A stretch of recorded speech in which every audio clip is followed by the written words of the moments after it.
Bacaan pertama. Pembacaan dari Nubuat Daniel. Aku, Daniel, melihat tahta-tahta dipasang. Lalu duduklah yang lanjut usianya. Pakaiannya putih seperti salju, dan rambutnya bersih seperti bulu domba. Tahtanya dari nyala api, roda-rodanya dari api yang berkobar-kobar. Suatu sungai api timbul dan mengalir dari hadapannya. Beribu-ribu melayani dia, beratus-ratus ribu berdiri di hadapannya. Lalu duduklah majelis pengadilan dan dibukalah kitab-kitab. Aku terus melihat dalam penglihatan itu, tampak dari langit bersama awan gemawan, seorang serupa anak manusia, ia menghadap yang lanjut usianya itu, dan ia dihantar ke hadapannya. Kepada dia yang serupa anak manusia itu diserahkan kekuasaan dan kemuliaan dan kekuasaan sebagai raja. Maka segala bangsa, suku, dan bahasa mengabdi kepadanya. Kekuasaannya kekal adanya, dan kerajaannya tidak akan binasa. Demikianlah sabda Tuhan.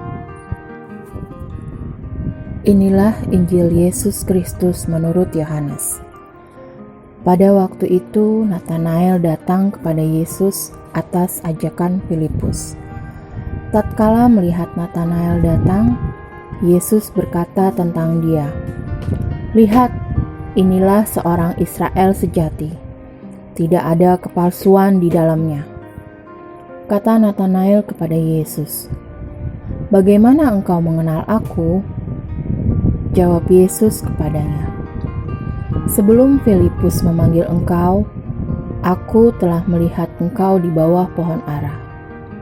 Kata Natanael kepadanya, "Rabi, engkau anak Allah, engkau raja orang Israel." Yesus menjawab, katanya, "Karena aku berkata kepadamu, aku melihat engkau di bawah pohon ara, maka engkau percaya? Hal-hal yang lebih besar daripada itu akan kau lihat." Lalu kata Yesus kepadanya, "Aku berkata kepadamu, sesungguhnya engkau akan melihat langit terbuka, dan malaikat-malaikat Allah turun naik kepada Anak Manusia." Demikianlah Injil Tuhan. Pada hari ini gereja merayakan pesta malaikat agung, yaitu Mikael, Gabriel, dan Rafael. Ketiga malaikat itu disebut agung karena peran besar mereka dalam karya penyelamatan Allah. Mikael diutus Allah untuk memimpin bala tentara malaikat mengalahkan setan dan para malaikat lainnya yang melawan Allah. Gabriel diutus untuk mewartakan kabar gembira kepada manusia dan menyampaikan kabar gembira kepada Maria sebagai bunda.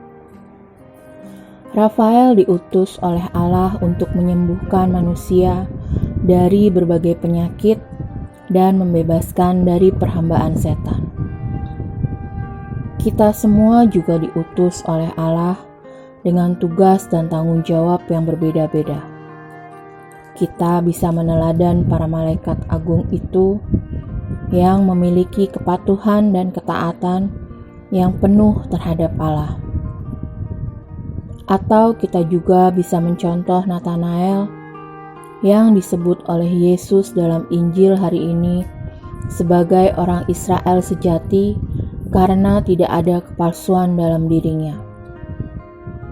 Ketika kita mempunyai ketekunan, kesetiaan, ketaatan, dan kejujuran dalam bekerja, belajar, dan dalam hal apapun, maka kita akan mengalami kesuksesan, kegembiraan, dan tetap kuat menghadapi berbagai kesulitan yang datang sering tidak terduga. Marilah kita berdoa. Allah yang Maha Rahim, semoga Engkau selalu menyertai tiap langkah hidup kami. kami menyadari banyak sekali kekurangan dan keterbatasan yang kami miliki dalam hidup ini. Amin.